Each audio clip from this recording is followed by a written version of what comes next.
ನಮಸ್ಕಾರ ವೀಕ್ಷಕರೇ, welcome to ನಮಸ್ತೆ ಇಂಡಿಯಾ ಕುಕಿಂಗ್ ಚಾನಲ್. ಇವತ್ತು ನಮ್ಮ ಚಾನಲ್ನಲ್ಲಿ ಪಾಲಕ್ ಮಸೊಪ್ಪು ಮಾಡೋದು ಹೇಗೆ ಅನ್ನೋದನ್ನು ನೋಡೋಣ.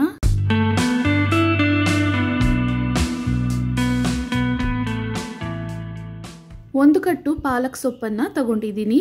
2 ಚಿಕ್ಕ ಕಟ್ಟು ಪಾಲಕ್ ಸೊಪ್ಪನ್ನು ಸೇರಿಸಿದ್ರೆ ಎಷ್ಟಾಗತ್ತೋ ಅಷ್ಟು ಸೊಪ್ಪಿದೆ.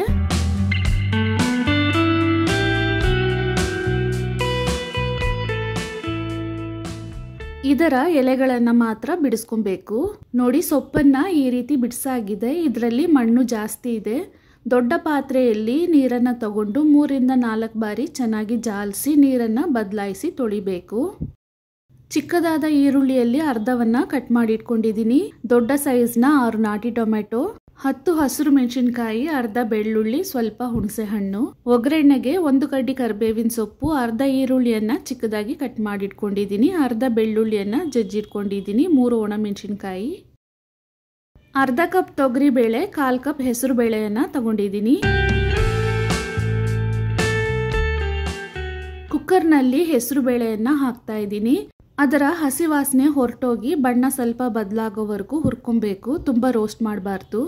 ಇವಾಗ ಆಗಿದೆ. ಸ್ಟವ್ ಅನ್ನು ಆಫ್ ಮಾಡ್ತಾ ಇದ್ದೀನಿ. ಇದರಲ್ಲೇ ತೊಗರಿ ಬೇಳೆಯನ್ನು ಹಾಕಿ 2 ಬಾರಿ ಚೆನ್ನಾಗಿ ತೊಳಿಬೇಕು. ಬೇಳೆಗಳನ್ನು ತೊಳೆದಾದ್ಮೇಲೆ ಟೊಮೆಟೊ, ಹುಣಸೆ ಹಣ್ಣು, ಹಸಿರು ಮೆಣಸಿನಕಾಯಿ, ಬೆಳ್ಳುಳ್ಳಿ ಮತ್ತು ಈರುಳ್ಳಿಯನ್ನು ಹಾಕ್ತಾ ಇದ್ದೀನಿ.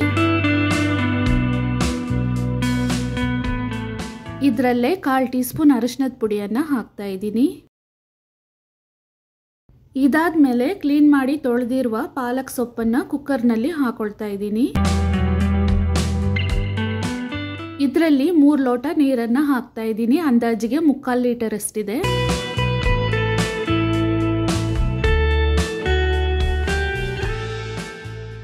ಸೊಪ್ಪನ್ನ ನೀರಿನಲ್ಲಿ ಮುಳುಗೋ ತರ ಕೈಯಿಂದ ಸ್ವಲ್ಪ ಪ್ರೆಸ್ ಮಾಡಿ ಬಿಡ್ತಾ ಇದ್ದೀನಿ. ಇದಾದ್ಮೇಲೆ ಕುಕ್ಕರ್ನ ಮುಚ್ಚಳವನ್ನು ಹಾಕಿ 3 ರಿಂದ 4 ವಿಜಿಲ್ ಇಟ್ಟು ಬೇಳೆ ಮತ್ತು ಸೊಪ್ಪನ್ನು ಚೆನ್ನಾಗಿ ಬೇಯಿಸ್ಕೊಬೇಕು.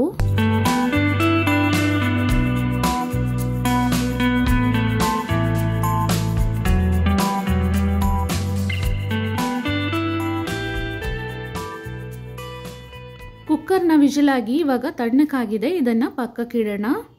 ಒಂದು ಕಡಾಯಿನಲ್ಲಿ 2 ಚಿಕ್ಕ ಸೌಟಷ್ಟು ಎಣ್ಣೆಯನ್ನ ಹಾಕೊಳ್ತಾ ಇದ್ದೀನಿ. ಎಣ್ಣೆ ಚೆನ್ನಾಗಿ ಬಿಸಿ ಆದ್ಮೇಲೆ ಅರ್ಧ ಟೀ ಸ್ಪೂನ್ ಸಾಸಿವೆ ಚೆನ್ನಾಗಿ ಸಿಡಿದಾದ್ಮೇಲೆ 1/4 ಟೀ ಸ್ಪೂನ್ ಜೀರಿಗೆಯನ್ನ ಹಾಕ್ತಾ ಇದ್ದೀನಿ. ಇದಾದ್ಮೇಲೆ ಮೆಣಸಿನಕಾಯಿ ಸ್ವಲ್ಪ ಬಣ್ಣ ಬದಲಾದ್ಮೇಲೆ ಈರುಳ್ಳಿ ಮತ್ತು ಕರಿಬೇವಿನ ಸೊಪ್ಪನ್ನ ಹಾಕಿ ಈರುಳ್ಳಿ ಸ್ವಲ್ಪ ಸಾಫ್ಟ್ ಆಗೋವರೆಗೂ ಬಾಡಿಸ್ಕೊಳ್ತಾ ಇದ್ದೀನಿ. 1 ಬೆಳ್ಳುಳ್ಳಿಯಲ್ಲಿ ಅರ್ಧ ಬೆಳ್ಳುಳ್ಳಿಯನ್ನ ಬೇಳೆ ಸೊಪ್ಪು ಬೇಯಬೇಕಾದ್ರೆ ಹಾಕಿದ್ದೀನಿ. ಅರ್ಧ ಬೆಳ್ಳುಳ್ಳಿಯನ್ನ ಜಜ್ಜಿಟ್ಕೊಂಡಿದ್ದೀನಿ. ಅದನ್ನ ಇವಾಗ ಹಾಕ್ತಾ ಇದ್ದೀನಿ.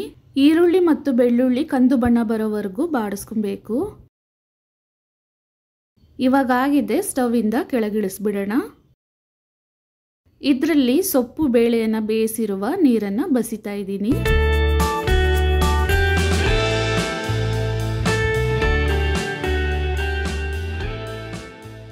ಈ ಬಾಣಲಿಯನ್ನ ಹಾಗೇನೆ ಪಕ್ಕಕ್ಕಿಡೋಣ.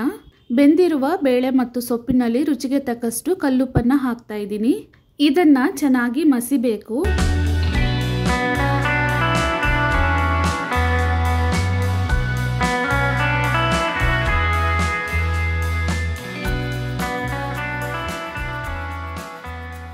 ಇವಾಗ ನೋಡಿ, ಸೊಪ್ಪನ್ನ ಚೆನ್ನಾಗಿ ಮಸ್ದಾಗಿದೆ.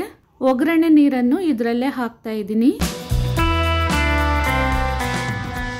ಇದನ್ನು ಒಂದು ಸುತ್ತು ಮಸಿಬೇಕು.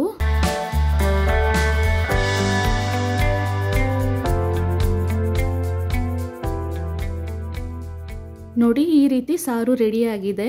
ಒಗ್ಗರಣೆ ಸಾರಿನಲ್ಲಿ ಚೆನ್ನಾಗಿ ಇಳಿಯೋದಕ್ಕೆ 2 ನಿಮಿಷ ಇದನ್ನ ಕುದಿಸ್ತಾ ಇದ್ದೀನಿ. ಈ ಪಾಲಕ್ ಮಸೊಪ್ಪನ್ನ ಮುದ್ದೆ ಜೊತೆಗೆ, ಅನ್ನ ಜೊತೆಗೆ, ಇಡ್ಲಿ, ದೋಸೆ, ಚಪಾತಿ ಯಾವುದ್ರ ಜೊತೆಗೆ ಬೇಕಾದರೂ ತಿನ್ಬೋದು. ತುಂಬ ರುಚಿಯಾಗಿರುತ್ತೆ. ವೀಕ್ಷಕರೇ, ಈ ವಿಡಿಯೋ ನಿಮಗೆ ಇಷ್ಟ ಆಗಿದ್ದರೆ ನಮ್ಮ ಚಾನಲನ್ನು ಲೈಕ್ ಮಾಡಿ, ಸಬ್ಸ್ಕ್ರೈಬ್ ಮಾಡೋದನ್ನು ಮರೆಯಬೇಡಿ. ಧನ್ಯವಾದಗಳು.